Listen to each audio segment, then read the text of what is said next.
नमो नारायण साथियों, भृगु ज्ञानवाणी को आप सभी बहुत प्रेम दे रहे हैं। आप सभी का बहुत-बहुत आभार। अब बात करते हैं आज के टॉपिक के बारे में। देखिए, हर इंसान का एक सपना होता है, अपना घर हो। लेकिन कुछ लोगों के सपने महल बन जाते हैं और कुछ लोग पूरी ज़िंदगी किराए पे ही गुज़ार देते हैं। आखिर ऐसा फ़र्क किस वजह से होता है? आपकी कुंडली इसका सीधा जवाब दे सकती है।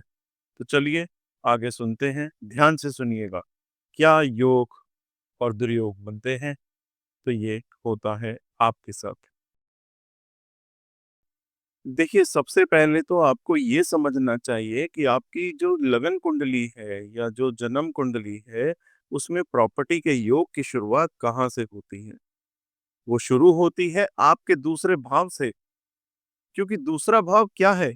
ये आपका धन है, आपकी जमा पूंजी है और सबसे बड़ी बात आपकी पैतृक संपत्ति का संकेत भी तो इसी भाव से मिलता है। अगर दूसरा भाव ही अगर कमजोर हो जाए, तो फिर प्रॉपर्टी की नींव ही डगमगाने लगेगी।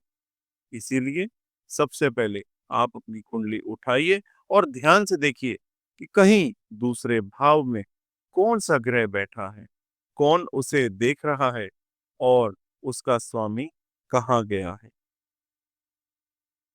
अगर आपके दूसरे भाव में कोई शुभ ग्रह बैठा हो, जैसे कि शुभ ग्रह कौन से होते हैं?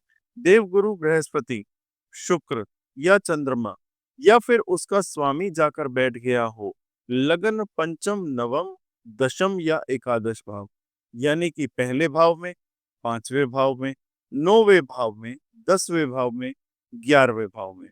तो ये बहुत बड़ा संकेत है कि आपकी कुंडली में मल्टीपल प्रॉपर्टी के योग बनते हैं। और अगर उसी धन भाव में भाग्येश जाकर बैठ जाए, तो फिर आप मानिए कि आपको जिंदगी में ऐसे मौके बार-बार मिलने वाले हैं, जब आप जमीन, मकान या प्रॉपर्टी से जुड़ा कोई काम करेंगे। लेकिन एक नहीं, बार-बार। यहीं से ये भी समझते हैं कि आपका जन्म ऐसे कुल में हुआ है, जहां पर पैतृक संपत्ति की संभावनाएं मजबूत हैं। यानी एक तरफ आपको विरासत में मिल सकती है और दूसरी तरफ आपके अपने कर्मों से भी आप नए घर, प्लॉट या मकान बना सकते हैं।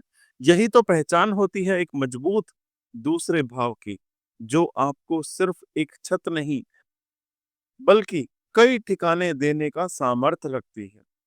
अब बात करते हैं आगे हम शास्त्रोक्त उपाय की। देखिए, आपकी कुंडली में दूसरा भाव कमजोर हो या उसमें शुभ ग्रह बैठे हों, तो घबराइए मत। शास्त्रों में दो बहुत प्रभावशाली और सरल उपाय बताए गए हैं, जो आप कर सकते हैं। पहला उपाय क्या है? अन्नदान, वो भी हर शुक्रवार या पूर्णिमा के दिन। 7 प्रकार के अनाज जैसे गेहूं, चावल, मूंग, मसूर, चना, जौ और तिल, इनका दान करने से जरूरतमंदों को, क्योंकि शास्त्रों में साफ कहा गया है, अन्न ही ब्रह्म है और इसका दान आपके जीवन में धन और स्थायित्व लाता है। दूसरा उपाय क्या है? गौ सेवा, खास तौर पर गर्भवती गाय की सेवा। प्राचीन ग्रंथों में बताया गया है कि गर्भवती गौ माता की सेवा करने से दूसरे भाव से जुड़े सभी संबंधित बाधाएं शांत होने लगती हैं और आपके जीवन में संपत्ति की संभावनाएं तेजी से बढ़ती हैं। ये दोनों उपाय न सिर्फ सरल हैं, बल्कि आपके कर्मों को बहुत पवित्र बनाते हैं। और याद रखिएगा, दूसरा भाव सिर्फ संपत्ति का नहीं, आपके अपने संस्कारों से भी जुड़ा हुआ होता है।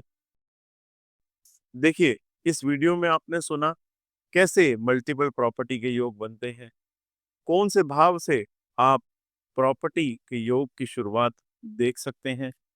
आप जब तक खुद नहीं देखेंगे, अपनी कुंडली के बारे में खुद नहीं समझेंगे, खुद नहीं नॉलेज रखेंगे, तो आपकी लाइफ में कहीं न कहीं डगमगाने वाली सिचुएशंस आती रहेंगी बार-बार। धन्यवाद।